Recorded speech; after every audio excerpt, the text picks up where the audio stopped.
അസ്സലാമു അലൈക്കും വറഹ്മത്തുള്ളാഹി വബറകാതുഹു.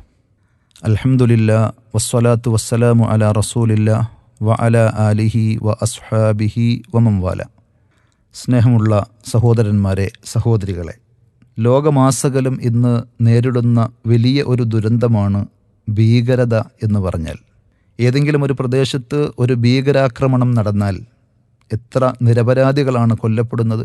മാരകമായ പരിക്കുകളേറ്റ് ഇനിയുള്ള ജീവിതം ജീവച്ഛവങ്ങളായി ജീവിക്കേണ്ടി വരുന്ന എത്രയോ ആളുകളുണ്ട്.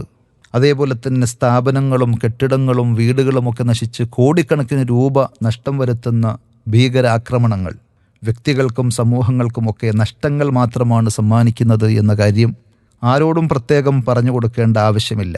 സ്വസ്ഥതയും സമാധാനവും ഇല്ലാതാക്കുന്ന ക്രൂരകൃത്യം നടക്കുമ്പോൾ അത് ആര് ചെയ്തതാണ് എങ്കിലും മുഖം നോക്കാതെ അതിനെ എതിർക്കുവാനും മാതൃകാപരമായ ശിക്ഷാ നടപടികൾ സ്വീകരിക്കുവാനും സാധിക്കുമ്പോൾ മാത്രമാണ് ഭീകരവാദത്തെ ഭൂമുഖത്ത് നിന്ന് തുടച്ചു നീക്കുവാൻ നമുക്ക് സാധിക്കുകയുള്ളൂ.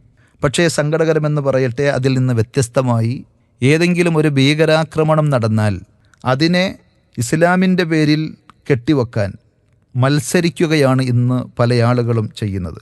ചില പത്രങ്ങളും ചാനലുകളുമൊക്കെ ബോധപൂർവം പല വാർത്തകളും അതിന് ടൈറ്റിൽ കൊടുക്കുമ്പോൾ, അത് വിശദീകരിക്കുമ്പോഴൊക്കെ ഇസ്ലാമിക തീവ്രവാദികൾ, മുസ്ലിം ഭീകരർ എന്നൊക്കെയുള്ള വ്യത്യസ്തങ്ങളായ വാചകങ്ങളിലൂടെയാണ് ആ വാർത്ത പ്രചരിപ്പിക്കാറുള്ളത്. പുതിയ ഒരു ആഖ്യാനമുണ്ട് ആളുകൾക്കിടയിൽ ഇന്ന് പ്രചരിച്ചു കൊണ്ടിരിക്കുന്ന ഇസ്ലാമിനെ സംബന്ധിച്ച് പ്രതിചേർത്തുകൊണ്ട് പറയുന്നൊരു സംഗതി. എല്ലാ മുസ്ലിങ്ങളും ഭീകരവാദികൾ അല്ലായിരിക്കാം, എല്ലാ മുസ്ലിങ്ങളെ സംബന്ധിച്ചും ഭീകരവാദികളെന്ന് ഞങ്ങൾ പറയുന്നില്ല, എന്നാൽ എല്ലാ ഭീകരരും മുസ്ലിങ്ങളാണ് എന്നാണ്. വാസ്തവത്തിൽ എന്താണ് വസ്തുത? നാം അത് കൃത്യമായി ഒന്ന് പരിശോധിച്ചാൽ, ഈ ലോകത്ത് നടന്ന ടെററിസ്റ്റ് അറ്റാക്കുകളെ സംബന്ധിച്ച് നാം ഒന്ന് പഠിക്കുവാനും വിലയിരുത്തുവാനും ശ്രദ്ധിച്ചാൽ തീർച്ചയായും നമുക്കുറക്കെ വിളിച്ചു പറയേണ്ടി വരും ഇത്തരം ഏമാന്മാരോട്, മന്ത് നിങ്ങളുടെ മറ്റേ കാലിലാണ് എന്ന്.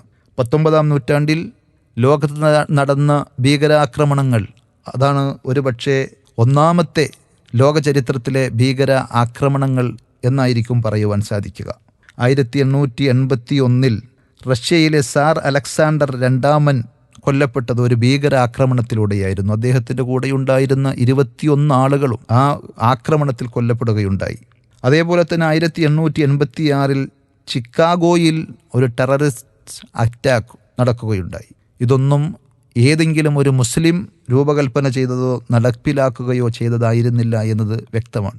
1901 US vice president William McKinley കൊല്ലപ്പെട്ടത് മറ്റൊരു ഭീകരാക്രമണത്തിലൂടെയാണ്. ഇങ്ങനെ തുടങ്ങി ലോകത്ത് നടന്ന ഭീകരാക്രമണങ്ങളുടെ ചരിത്ര സംഭവങ്ങൾ അക്കമിട്ട് നിരത്തിക്കൊണ്ട് ടൈംസ് ഓഫ് ഇന്ത്യയിൽ പ്രമുഖ കോളമിനിസ്റ്റായിട്ടുള്ള ഒരു ഇന്ത്യൻ പത്രപ്രവർത്തകൻ സ്വാമിനാഥൻ അയ്യർ 2006 ജൂലൈ 23 എഴുതിയത് terrorism is not a Muslim monopoly എന്നാണ്.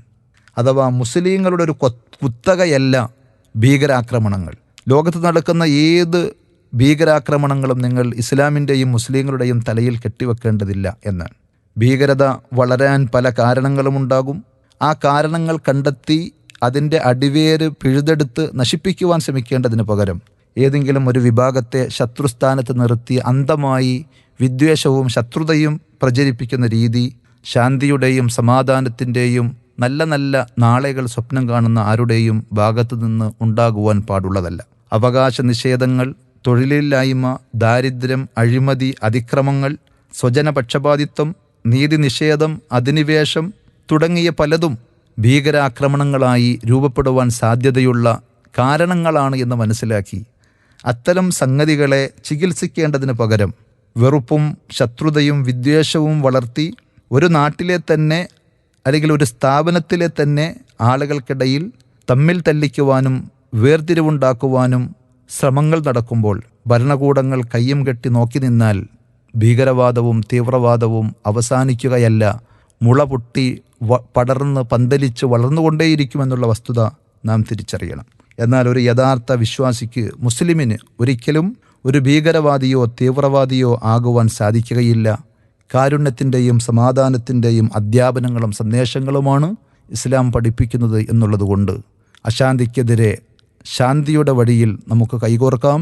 അള്ളാഹു അനുഗ്രഹിക്കുമാറാകട്ടെ. വിസ്ഡം ഇസ്ലാമിക് ഓർഗനൈസേഷൻ അവതരിപ്പിക്കുന്ന നേർവഴി. എല്ലാ ദിവസവും ഏതാനും മിനിറ്റുകൾ സാമൂഹിക, വൈയക്തിക, കുടുംബരംഗങ്ങളെ വിശകലന വിധേയമാക്കുന്നു. അറിയുക, അറിയിക്കുക. നേർവഴി. Peace Radio. Tune to reality.